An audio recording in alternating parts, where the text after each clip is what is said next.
Hello friends, कैसे हो? Hopefully आप सब ठीक ठाक होंगे। ये एक छोटी सी वीडियो बना रहा हूँ क्योंकि एक आधा क्वेश्चन था जो आया था।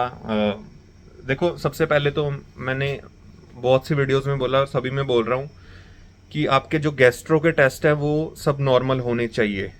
ठीक है, ऐसा ना हो कि जिन्हें आईबीएस भी नहीं है वो भी साइकेट्रिस्ट के पास ट्रीटमेंट ले रहे हैं और फिर उन्हें आराम नहीं आ रहा है, तो वो जिन्हें रियल में आईबीएस है उन्हें डिमोटिवेट कर रहे हैं कि हमें तो आराम नहीं है। ठीक है, तो सबसे पहले कोई भी साइकेट्रिस्ट से ट्रीटमेंट शुरू करने से पहले उनके गैस्ट्रो के टेस्ट नॉर्मल होने बहुत ज़रूरी हैं। ठीक है, तभी पता चलेगा आईबीएस है कि नहीं है, अगर सभी टेस्ट नॉर्मल हैं। और एक और बात कहूँगा कि जो ई कोलाई है, ठीक है, या एच पाइलरी है, जो भी जब गैस्ट्रो को कुछ समझ नहीं आता तो वो स्टूल टेस्ट ये सब लिख देते हैं, उसमें एच पाइलरी आ रहा है, इनके चक्कर में मत पड़ो।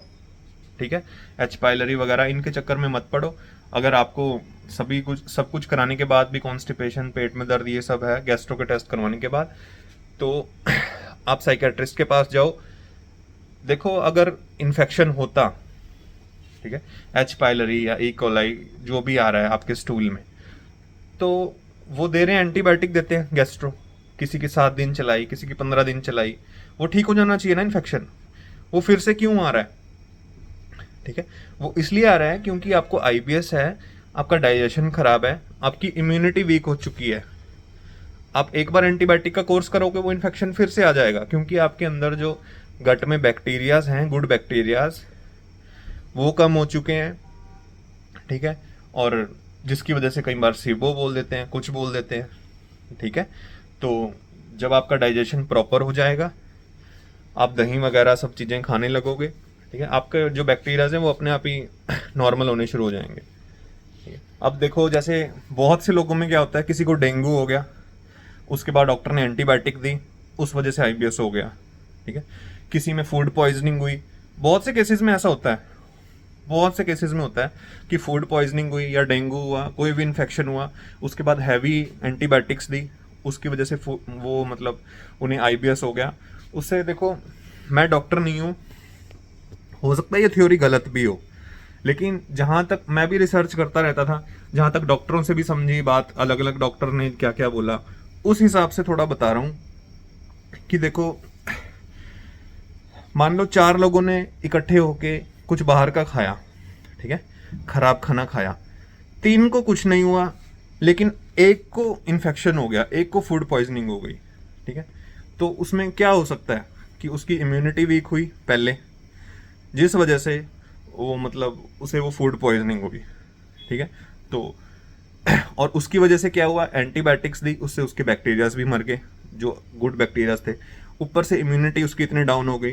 ठीक है, इम्यूनिटी का कनेक्शन सीधा ब्रेन से ही है, आपको पता ही है। ठीक है, सारा मानसिक ही है, तो हो सकता है उस वजह से वो आईबीएस ट्रिगर होता है। ठीक है, तो मतलब सबसे पहले तो आपकी इम्यूनिटी ही डाउन हुई, जिसकी वजह से आपको इन्फेक्शन हुआ। ठीक है, जिसकी वजह से इन्फेक्शन ने आपको पकड़ लिया और फिर एंटीबायोटिक्स दी गई। या तो एक थ्योरी ये भी है कि किसी को इन्फेक्शन हुआ या फूड पॉइजनिंग हुई, डेंगू हुआ, कुछ भी हुआ, उसके बाद एंटीबायोटिक्स दी गई, उन एंटीबायोटिक्स से क्या हुआ, आपके अंदर के जो गुड बैक्टीरियाज है वो मर गए। ठीक है, और जिस वजह से आपकी इम्यूनिटी डाउन चली गई। ठीक है, इम्यूनिटी ने मतलब आपकी इम्यूनिटी ने ऐसा रिस्पॉन्स दिया कि वो इम्यूनिटी वीक हो गई। ठीक है, तो उस वजह से क्या हुआ, गुड बैक्टीरियाज गए, तो आपको ब्लोटिंग होने लगी, डाइजेशन खराब हुआ, उस वजह से आपका स्ट्रेस बढ़ा।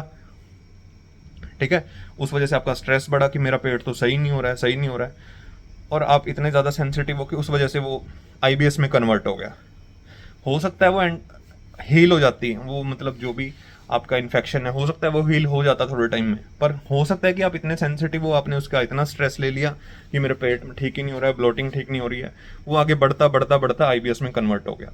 ठीक है, तो जैसे भी है ये, मतलब जैसे भी है ये ठीक साइकेट्रिस्ट की मेडिसिन से ही होता है, चाहे किसी भी रीज़न से ट्रिगर हो। ठीक है, होता ये इम्यूनिटी वीक होने की वजह से ही है और स्ट्रेस की वजह से ही है।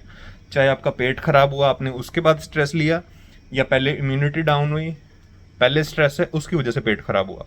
ठीक है, जिस भी वजह से हुआ वो ठीक साइकेट्रिस्ट की मेडिसिन से ही होगा। जब आपकी इम्यूनिटी फिर से अच्छी होगी, खाना पीना लगने लगेगा।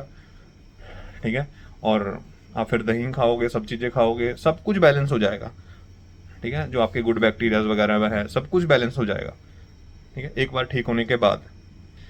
तो जिन्हें भी एच पाइलरी बता रहे हैं, ई कोलाई बता रहे हैं कि आपके स्टूल में ये है वो है, उन चक्करों में मत पड़ो। और आईबीएस से ठीक होने के बाद भी आपको कोई ज़रूरत नहीं है ये वाले टेस्ट फिर से करवाने की।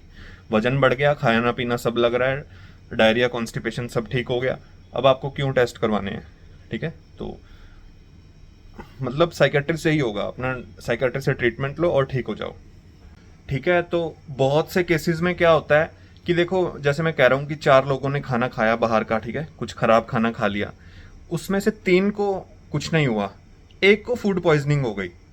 ऐसा क्यों हुआ, ठीक है। तो जैसे मैक्सिमम केसेस में ऐसे देखने को भी मिलता है कि किसी का बहुत ज़्यादा स्ट्रेस चल रहा है, कोई बहुत ज़्यादा स्ट्रेस में है काफ़ी टाइम से, तो उस वजह से उसकी इम्यूनिटी पहले ही डाउन है, उसे इन्फेक्शन पकड़ सकता है, ठीक है। तो मतलब उसका स्ट्रेस ऑलरेडी चल रहा है, उसकी इम्यूनिटी जो प्रतिरोधक क्षमता है बॉडी की वो पहले ही बहुत कम हो रखी है। अब वो बिल्कुल ट्रिगर पे है कि उसे कभी भी इन्फेक्शन हो सकता है, क्योंकि इम्यूनिटी ऐसी है कि इन्फेक्शन से फाइट नहीं कर सकती, गुड बैक्टीरियाज इतने काम नहीं कर रहे हैं, इतने नहीं है अंदर, ठीक है। तो उस वजह से उन 4 में से एक को ट्रिगर हो गया फूड पॉइजनिंग, और वो सोचता है कि फूड पॉइजनिंग की वजह से मुझे आईबीएस हुआ, लेकिन उसमें उसे ये नहीं पता कि वो पहले से स्ट्रेस में चल रहा है, जिसकी वजह से धीरे धीरे उसकी इम्यूनिटी काफ़ी टाइम से डाउन होती चली आ रही है, और उसकी इम्यूनिटी इतने डाउन हो गई कि छोटे मोटे जो बैड बैक्टीरिया जो उसके खाने में गए, ठीक है, जो भी उसने गंदा खाना खाया, उससे उसकी इम्यूनिटी फाइट कर नहीं पाई, उससे उसके गुड बैक्टीरियाज फाइट नहीं कर पाए, ठीक है, और जिस वजह से वो आईबीएस में, मतलब जिसकी वजह से उसका पेट खराब हो गया।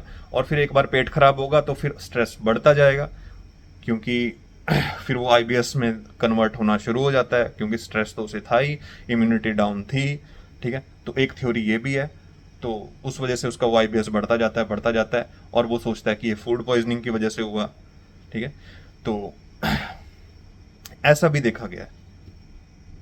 तो जैसे जो आईबीएस वाले नहीं है, जो सेंसिटिव लोग नहीं है, अगर उनमें से किसी को फूड पॉइजनिंग हो भी जाती है तो वो इतना स्ट्रेस नहीं लेते हैं उस चीज़ का, ठीक है, और कहीं रिकवर कर भी जाते हैं कि अपना एंटीबायोटिक का कोर्स लिया और रिकवर भी कर गया। लेकिन आईबीएस वाला बहुत सेंसिटिव होता है, ठीक है, और दिमाग से जैसे तेज होता है, तो उसका वो पहले से ही चला आ रहा होता है स्ट्रेस, जिसकी वजह से बहुत, मतलब वो आईबीएस में पहुंचने वाला ही होता है, उसकी आईबीएस की शुरुआत हो चुकी होती है, लेकिन उसे पता नहीं होती, वो किसी फूड पॉइजनिंग वगैरह किसी भी इन्फेक्शन से ट्रिगर हो जाती है, ठीक है। मतलब ऐसा हो सकता है, ये थ्योरी भी हो सकती है, मतलब जिस भी वजह से होता है, लेकिन काम बाद में साइकेट्रिस्ट की मेडिसिन ही करती है, जिससे उसकी इम्यूनिटी वापस आती है और उसका डाइजेशन प्रॉपर होता है, फिर उसका क्या कहते हैं, पेट में जो गट फ्लोरा है वो बैलेंस होता है, जो भी बैक्टीरियाज वगैरह है, ठीक है। तो वो मतलब ये किसी भी तरह होता है, काम तो सारा स्ट्रेस और इम्यूनिटी डाउन होने का ही है। स्ट्रेस ज़्यादा होना, इम्यूनिटी डाउन होना, जिस वजह से इन्फेक्शन होना, फिर एंटीबायोटिक से और ज़्यादा बैक्टीरिया का इम्बैलेंस होना, जिस वजह से ये पूरा सिस्टम गड़बड़ा जाता है, ठीक है। तो और एक और बात कि आईबीएस में जब इंसान को थोड़ी बहुत नींद आती भी है तो सुबह ऐसा लगता है कि वो पूरी रात सोया ही नहीं है, और पूरी रात दिमाग चलता ही रहा है। और मैं आपको एक बात बताऊं, 50% लोगों में साइकेट्रिस्ट का ट्रीटमेंट लेने के बाद भी ये सिम्टम काफ़ी टाइम तक रहेंगे। मतलब अभी ट्रीटमेंट चल रहा है तो 50% लोगों में कह रहा हूँ कि 4-5 महीना 6 महीना जब तक ट्रीटमेंट चल रहा है, उन्हें ऐसा लगेगा कि नींद अभी भी मेरी ढंग से नहीं हो रही है। तो उसमें उसका मतलब ये नहीं है कि वो मेडिसिन असर नहीं कर रही है, ठीक है, इसका मतलब ये नहीं है। जैसे मेरी मेडिसिन में, जब मेरी मेडिसिन भी चल रही थी तो बीच में मैंने आपको बताया था, मैंने एक आधी मेडिसिन बाद में चेंज करवाई थी, क्योंकि सपने बहुत ज़्यादा आ रहे थे, ठीक है। तो तो डॉक्टर से चेंज कर देते हैं, किसी किसी में होता है ये, ठीक है। और अगर ऐसा हो भी रहा है, अब जैसे मेरा ट्रीटमेंट जब ख़त्म हो गया था, सब कुछ बंद हो गया था, उसके बाद भी मैंने आपको बताया कि मुझे महीना 2 महीना लग गया, उसके बाद मुझे गहरी अच्छी नींद आनी स्टार्ट हुई धीरे धीरे, जैसे उनका इफेक्ट ख़त्म हुआ मेडिसिन का, ठीक है। ऐसा 50% लोगों में होता है, 50 में नहीं होता है।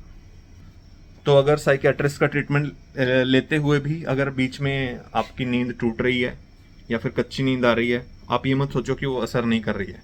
ऐसा नहीं है कि आपको बहुत ही ज़्यादा नींद आए तभी आप मानोगे कि आप ठीक हो रहे हो, ठीक है।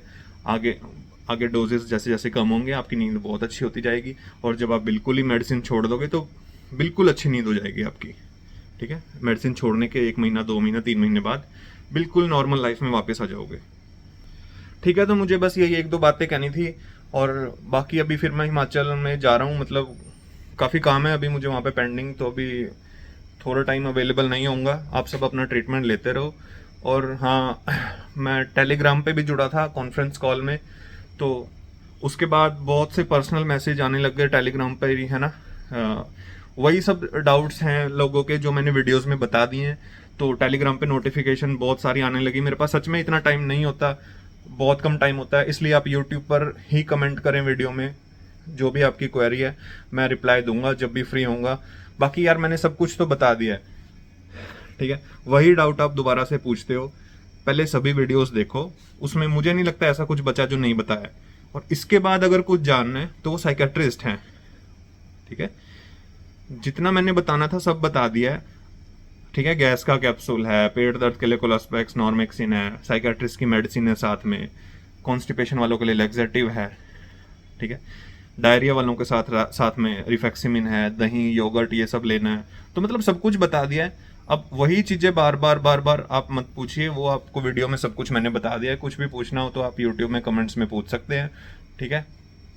तो इससे भी ज़्यादा अब कुछ बचा नहीं है। अब इससे ज़्यादा बस यही है कि आप साइकेट्रिस्ट से पूछ सकते हो, कुछ भी पूछना है, ठीक है। कौन सी मेडिसिन आपको उनकी सूट कर रही है। और पहले वाली वीडियोस में वो साइकेट्रिस्ट की लिस्ट में भी लोगों ने नीचे नाम डाल दिए हैं जो उन्हें अच्छा साइकेट्रिस्ट पता है आसपास का, ठीक है। तो आपको और कुछ पूछना है तो वो अब साइकेट्रिस्ट बताएंगे, बाकी मैंने मैक्सिमम बता ही दिया है। तो आप सभी वीडियोस देखिए, उसमें सब कुछ एक्सप्लेन किया हुआ है। और अपना ट्रीटमेंट चालू रखो, और अपनी मर्जी से मेडिसिन कोई मत छोड़ना, ठीक है। और धीरे धीरे आईबीएस में से निकल जाओ, ठीक है। तो ठीक है, फिर मिलते हैं किसी और वीडियो में। तब तक अपना ध्यान रखिए, अपना कोर्स कंटिन्यू रखो, और मिलते हैं फिर, ठीक है। ओके, जय हिंद।